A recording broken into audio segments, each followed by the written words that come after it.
Esa que tienen en sus manos es la fotografía de Simón Bolívar. Él, junto a Santander, Nariño, Caldas, La Pola, Manuelita, Antonia Santos y un sinnúmero de desconocidos e invisibilizados, hombres y mujeres a quienes la historia y el país les deben mucho, es el principal responsable de la independencia de la Nueva Granada, hoy llamada Colombia. Su misión, si deciden aceptarla, es contar a través de una obra de teatro qué pasó en la independencia, contextualizando cómo era la vida en la Nueva Granada alrededor de 1819, año en que se dio la batalla de Boyacá, con la que este país, su país, tíos, selló la independencia de la corona española. Buena suerte, muchachos.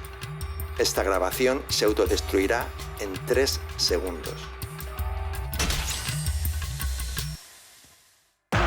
Generalísimo Simón, ¡viva la independencia y viva nuestro! El papel de las mujeres en la independencia es crucial. El pueblo que le ha hecho resistencia A la hora del relato, a la hora de los personajes en la historia.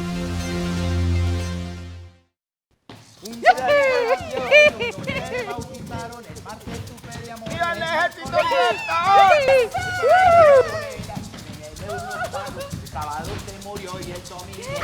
¡Eso! ¡Viva el Bien, Fabiño, bien, muy bien.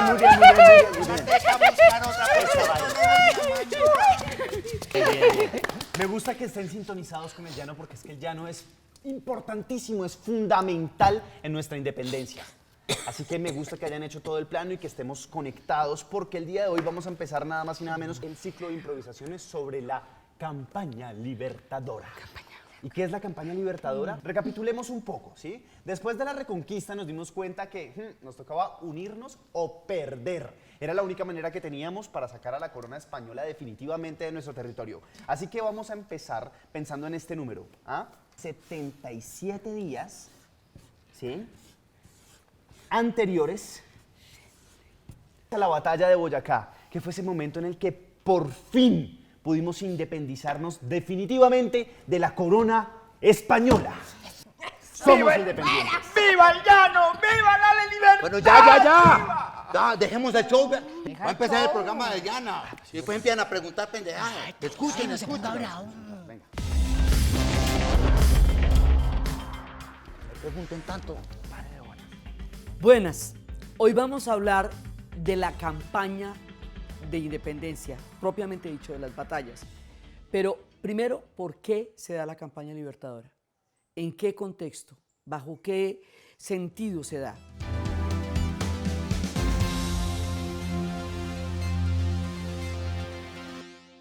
Charlie, no, yo voy a hablar con el patrocinador.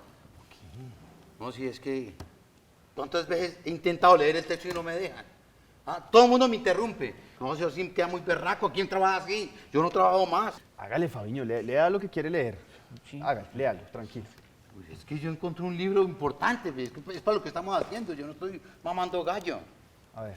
El 23 de mayo de 1819, en una choza arruinada de una vereda llamada 70 en Venezuela, No, pero eso Bolívar... ya lo leyó. Vete, maldita. Pero si es que no me van a leer, ¿qué va a estar haciendo yo aquí? Pero, profe, ya lo habíamos... Bueno, continuemos. Pero Charlie, yo voy a leer, pero de verdad que a mí no me interrumpa porque me parece irrespetuoso que lo estén interrumpiendo a una. Charlie. Siga. Atención, porque no voy a revelar la fuente para protegerla, pero es fidedigna. Miren, todo ocurrió en 1819, ¿sí? Ojo, porque en 1819 comienza la campaña libertadora y todo pasó en 1819. Sí. Porque... Ya, Lidia Irene, por favor, arranque. Bueno, ya. A ver, lo que yo investigué dice así. El 27 de mayo en el río Mantecal, Bolívar se baña a la madrugada, recoge su hamaca y monta en su caballo y arranca. Detrás de él viene una tropa de 1.332 hombres. Ese día, con ese número de jinetes, arranca oficialmente nuestra campaña libertadora. Resulta que Napoleón, que fue el que fracturó el orden imperial en España durante la invasión y había puesto a su hermano de rey, es derrotado. Cuando Napoleón es derrotado, se produce un proceso de reversa y a ese proceso se le conoce con el nombre de la restauración, porque se trata de restaurar a los reyes en las coronas que estaban ocupando antes del avance de los ejércitos napoleónicos. Ese proceso está totalmente conectado con lo que en América Latina se llamó la Reconquista. Está pasando a ambos lados del Atlántico. Entonces la Reconquista quiere decir que vienen ejércitos desde España a volver a conquistar lo que fueron las colonias de América Latina, es decir, a echar para atrás los procesos de independencia que ya se habían dado en el continente, todo el movimiento de juntas. Es cuando hace sacrificar una generación. El Sabio Caldas, la Pola, Rosa Zárate de Peña, Antonia Santos, cuando aplastan la rebelión quiteña, cuando todo el esfuerzo que se había hecho se echa para atrás. A eso se llama la Reconquista. Entonces aquí la salida se plantea en términos militares. Ya no hay una conciliación política posible. Esto se va a hacer como un esfuerzo continental. Va a haber una posición de un continente para poder lograr esto. Es en ese contexto donde se da la ruta libertadora. Lo que nosotros llamamos la campaña libertadora es lo que corresponde a nuestro pedazo de este gran esfuerzo continental de organizar una secuencia de batallas para sacar a los españoles de Lima. Entonces esas batallas son en sánduche, la del Ejército de los Andes, que es el de San Martín, y la del los ejércitos del norte, que son los de Bolívar. Yo encontré un libro muy importante de historia, que dice cómo empezó todo. ¿Quiere que le lea? Sí. Pero pongan cuidado, pues. El 23 de mayo de 1819. No, a mí me disculpa, Charlie, pero pues el que se va para Barranquilla pierde su silla. Yo he estado aquí oyendo, ¿ya? Y entonces yo he estado haciendo mis investigaciones. El 27 de mayo de 1819 arrancó oficialmente la ruta con 1.332 hombres. Pero les termino de leer. 11 días después, o sea, el 7 de junio, cruzaron el río Arauca, quedando ya en territorio de la Nueva Granada. Atravesaron 200 kilómetros de sabana inundada y llegaron hasta Tame. Y de ahí se encontraron, adivinen, ¿con quién? ¿Con quién? ¿Con quién? Juanita Bejar. ¡Yo soy Juana Bejar! ¡Y vengo! Deja el show, pues. Chusca, todo eso para decirlo de Juana Bejar, para decir su monólogo. Se encontraron con alguien más importante, con Francisco de Paula Santander. Y esta fecha es importantísima, muy importante. A mí me gusta mucho, de hecho, porque pues me la aprendí hace rato. Mire, imagínense, el 12 de junio de 1819 se encuentra Simón Bolívar con Francisco de Paula Santander, que en ese momento se encontraba juntando a todas las guerrillas que en esa época estaban ahí en los llanos orientales para armar un único ejército. Una de las cosas que es menos conocida y que tiene que ver mucho con el triunfo de Boyacá es el cordón de guerrillas que había, sobre todo en la sabana y un poco hacia Santander, en esta parte, Tunja, Santander, había unos grupos, unos 5 o 6 grupos reconocidos de guerrillas al menos, que estaban hostigando a los realistas desde mucho antes de que vinieran los grupos militares de Angostura y entraran trataran de montar por encima de la cordillera. Esas guerrillas fueron definitivas. Contaban con el apoyo de la población, contaban con el apoyo de mujeres, de población, de los pueblos distintos que las sostenían, que escondían, etcétera, y por tanto fueron los que le dieron a Santander hasta cierto punto la seguridad que de decirle a Bolívar y decirle ya podemos entrar. O sea, esto ya es el esfuerzo de todo el mundo, mujeres que participaron, algunas en batalla, otras en el frente doméstico, otras en toda la parte de información, indígenas, afros, toda nuestra diversidad va a estar en estas campañas.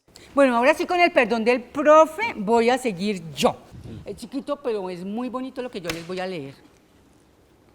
El 2 de julio nace en pleno páramo de Pisba el hijo de una de las madres voluntarias que luego se convertiría en heroína, peleando en el pantano de Vargas. ¡Ay! Ella es una de mis heroínas preferidas, porque ya el ser madre pues es algo muy heroico, pero tener el hijo en pleno páramo y peleando por el país al lado de Bolívar, ¡ay! Eso es una cosa muy, muy estupenda. Pero además tengo otro dato que para que no se me vaya a olvidar. Al niño lo bautizaron con el mote de Hijo de la Libertad. Ay, qué bello. Bello. Pero ustedes se imaginan cómo habrá llorado ese niño por todo el camino. Ay, se ría de Ojo a este dato que les traje. Ya habiendo bajado del páramo, se encontraba con el primer bando español, que pertenecía a las tropas de Barreiro. Él no se encontraba, pero iban a su encuentro. Y hay un combate donde sale victorioso nuestro ejército. El combate duró 8 horas y el héroe de la jornada fue precisamente un español que luchaba de nuestro lado, el comandante Juan José Reyes. El ejército que llegó de Reconquista, el que trajo Morillo, el que se llamaba Ejército de Costa Firme, era un ejército fuerte, venía de guerras napoleónicas. Realmente Morillo, un general, Morillo muy, muy formado. Pero este ejército sufrió muchas mermas, hizo la reconquista, por supuesto, pero no era el ejército que estaba en el momento de las batallas de 1819. En realidad, esta es una guerra en la que el cálculo de los de la Patria Boba sí tenía algo de razón. No era fácil hacer una guerra desde España contra estos países. ¿Cómo se hacía? ¿Con qué gente? No venían de España, vinieron unos que llegaron a Cartagena. Y esos se murieron la gran mayoría, porque murieron llenos de enfermedades. Las enfermedades acabaron con ellos.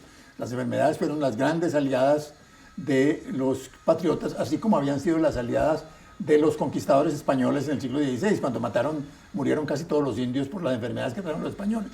Ahora los españoles llegaron, aguantaron hambre y se empezaron a enfermar y a morir. En todos los ejércitos españoles había 300 soldados, de los cuales 200 estaban en enfermería.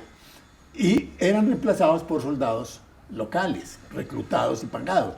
No era un ejército en su mayoría de españoles, era en su mayoría de americanos, de neogranadinos y de venezolanos. Y muchos de los que estaban en el ejército neogranadino no eran neogranadinos, eran venezolanos, eran llaneros venezolanos que venían desde Venezuela con Bolívar. Este ejército era de criollos. La batalla de Boyacá es una batalla donde se enfrentan criollos con criollos. No fue pues una guerra entre españoles y criollos, sino una batalla entre criollos y criollos populares y unos cuantos ingleses y unos cuantos españoles, generalmente en los cargos de oficiales. Va a haber muchísimos extranjeros y va a haber irlandeses, franceses románticos que harán toda la campaña de ultramar, que son los que van a hacer las naves para traer a Bolívar y en el momento en que quedaron en Haití y en Jamaica, mientras se podían reconfigurar los ejércitos para hacer una nueva embestida, un nuevo envión ya por las batallas. Y ahí es cuando Haití le debemos todo. Haití es muy importante. Sin Haití tampoco hay independencia, porque Haití fue el que nos contuvo y nos dio la posibilidad de volver. Primer reino libre de todo el continente, siempre a los haitianos. Entonces, ahí en ese momento es cuando estaba participando un gran concierto histórico para transformar el destino de un continente. Y la campaña libertadora nuestra es fundamental en este concierto, es absolutamente importante porque es la parte que más nos va a acercar a Lima, junto con lo que después va a ser Pichincha y Bombaná. Entonces, esa campaña es toda nuestra fundación histórica. Esa campaña es nuestro mito fundacional, porque es la parte que nosotros reconocemos como aquello que nos hizo posibles como Estado Nacional. Otra cosa que es muy importante es entender el clima de la época. Era el tiempo del romanticismo. Era el tiempo de un sentido de la utopía. Los hombres que van a hacer estas campañas y las mujeres es gente muy joven. en un momento en que se están conformando los estados nacionales, en un momento en que la historia se está haciendo con las propias manos. Hay un sentido de heroísmo que es el que explica por qué la gente se va a trepar semejante cordillera sin camisa, para que le des oroche, mal de altura. O sea, estas circunstancias son sumamente penosas. Uno tiene que estar muy convencido de cuál es la vuelta que está haciendo ahí para poderse someter a semejante cantidad de problemas climáticos, de alimentación y de todo, para poder lograr lo que se logró. Entonces, hay que entender el clima del romanticismo, hay que entender la fe con la que la gente peleó esto. Esto tenía que lograrse sí o sí. Es muy importante porque después de eso, más exactamente el 25 de julio se vino la batalla más larga, más sangrienta y más importante para nuestra independencia. ¿Alguien sabe cuál fue? Liria, ¿cuál fue? Liria, ¿cuál fue la batalla? Pues la batalla de la de Boyacá. La de Boyacá. Qué bruta. No, póngale 0, profe. Entonces, ¿cuál fue, Chusca? No, pues esa es la batalla de Vargas. Sí, es elemental. ¿La batalla de qué? ¿De Vargas? Ay, ¿qué dijo? Sí, claro. Pues, si no, pregúntele al profe. Sí, yo sé cuál, pero no quiero hablar, no quiero decir nada, hasta que no me dejen leer exactamente qué fue lo que pasó y cómo se organizó todo esto. No hablo. Pues entonces yo les voy a contar cuál fue. 25 de julio de 1819, la batalla del Pantano de Vargas. Ah, esa fue la que yo dije. ¿Ah, sí? La que yo dije, lo dije muy rápido, pero es esa, esa era mi intención. Pues imagínense toda la gente que murió en esa batalla. Dicen que fue la más larga que hubo. Empezó muy temprano y se terminó muy tarde. De nuestro lado, más de 236 heridos, 300 y pico de muertos. Del lado español, más de 500. Hubo un episodio muy recordado y fue que cuando Bolívar se sintió perdido, centró todas sus esperanzas en los lanceros del llano, comandados por Rondón, en su gran mayoría pardos, como nos decían a los negros. Bolívar, ensangrentado, sudado y mamado, dicen que se le acercó a Rondón y le dijo: «General, salve usted la patria». Es importantísimo, es que todos esos lanceros de Rondón fueron tremendamente importantes para poder ganar la batalla del Pantano de Vargas. Habría sido imposible si no. Los llaneros son la condición de posibilidad de la independencia de lo que sería Colombia. Ellos son los que pusieron la comida, los que pusieron la gente, los que pusieron el ejército. O sea, el esfuerzo fue fundamentalmente llanero. Hubo mucha más gente, pero el esfuerzo fue llanero. Entonces, incluso ellos después dirán que no se sintieron parte de la conformación de Colombia en la proporción en lo que lo fueron de la liberación a partir de todo el esfuerzo de los llaneros. Eran centenares de soldados, miles de soldados, sin mucha comida, sin experiencia, la mayoría llaneros, que no sabían vivir en esas zonas y que perdieron muchos de sus caballos murieron, y muchos de ellos incluso murieron de frío, porque no traían suficiente ropa, no traían suficiente equipo, porque todos estos soldados que estaban en el llano no estaban muy provistos. Entonces fue una aventura realmente audaz y que desconcertó totalmente a los españoles. Imagínense que entonces el 28 de julio de 1819, Bolívar ya flaco, cansado, ojeroso, sin ilusiones, con muchas pérdidas en sus tropas, muchos hombres habían muerto ya. Eso lo obliga a que dicte un decreto en Duitama, en el que dice que todo neogranadino, sin importar su raza, su color, tiene que prestar servicio militar a favor de la libertad de la patria. Y el 4 de agosto salen de Duitama a Tunja, calladitos en la noche para despistar al enemigo. En silencio se quedan en las goteras de Tunja. Uy, Dios mío, qué nervios, qué nervios. Yo tengo escalofríos. Ay, tan exageradas. Me parece. El 5 y el 6 de agosto, en Tunja todo era nervios y ansiedad. Eran 2 días de fiesta, la gente estaba muy contenta, pero también estaba muy nerviosa, porque tenían una misión muy importante: frenar el ejército de Barreiro, que estaba con intención de juntarse con un montón de tropas que venían desde Santa Fe. Eso había que impedirlo. Ay, no, ay, no, a Chusca Caterina le dio una cosa. Tranquila, ay, no moleste, es que ella está muy nerviosa. Cálmese, de sus goticas y su merced se me calma. Tranquilita, ya. Es Ya no le haga más así, Lidia. Es que se me cayó mi muñequito. ¿Ya está todo bien, Chusca? Perfecto. Nos estamos acercando al día importante, 7 de agosto de 1819. La batalla de Boyacá, el momento en el que Charlie, ya... por favor. ¿Qué pasó? ¿Ahora sí puedo leer mis textos? ¿O no puedo leerlos? Y el profe sí está muy cansado. Ay, Charlie, no, por favor, yo me siento muy mal. Ay, no, Me siento no. mal. Deme las gotas, Flora. ¿Dónde? Toma. Deje, que se las tome. ¿Será que sí van a llegar? ¿Será que sí vamos a ganar? Todos los españoles que tenían un ejército mucho más poderoso que el de Bolívar en Venezuela y que tenían también ejércitos relativamente poderosos en el norte de la Nueva Granada, en Cúcuta o en la costa atlántica, los enfrentaron con nada. Es decir, se encontraron dos ejércitos pequeños, un ejército patriota chiquito y un ejército español bastante chiquito, manejado por Barreiro, en el que finalmente ganaron los patriotas, Bolívar. Y eso hizo que en 1819 la autoridad que se seguía concentrando en Bogotá, en el punto simbólico, apenas se enteró de que Bolívar había ganado primero en el pantano de Vargas y después en la batalla de Boyacá, se volaron. El ejército de Bolívar quedó con el control de todo el oriente colombiano, mandó nuevas tropas para controlar Cúcuta, etc.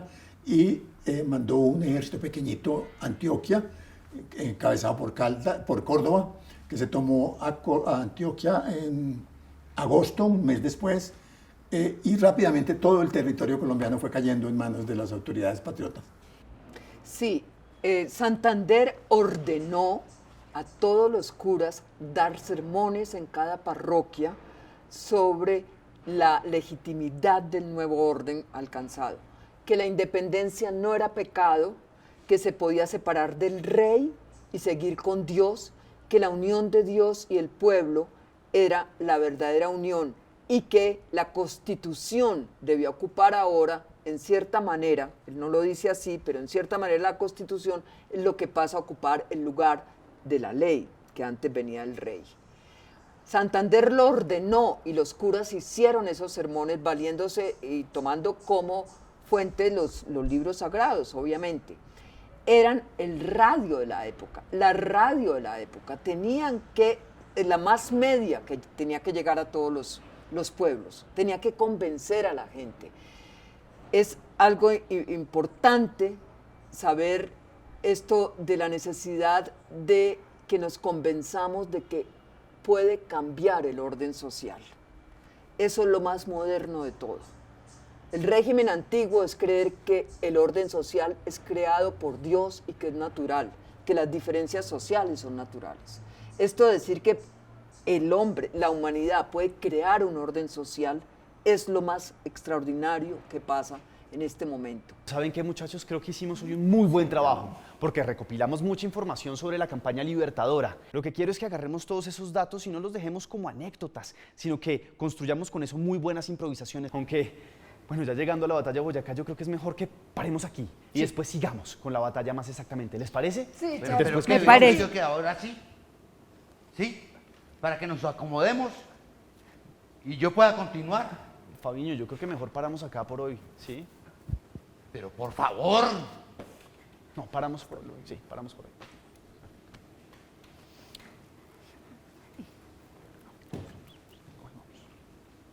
Que te mejores.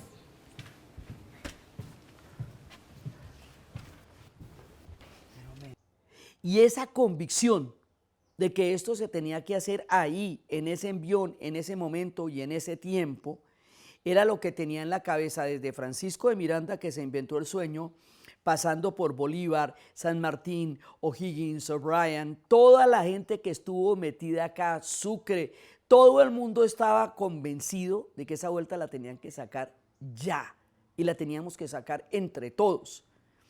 Y es ahí donde cada una de las batallas y de las rutas libertadoras van a crear la mitología y el imaginario que va a construir los respectivos países. La nuestra es la ruta libertadora de los llanos. Ese es nuestro mito fundacional. y está estructurado dentro de ese gran proceso. Entonces, todo esto está pasando al mismo tiempo. Y mientras tanto, los llaneros, con una convicción de tales proporciones, están atravesando el páramo de Pisba. Y ese punto que une los llaneros con Boyacá, ese punto que une las geografías extremas de nuestra tierra, esa solidaridad tan impresionante con que lo reciben, es una construcción de un sentido de colectividad que está a punto de convertirse en una nación.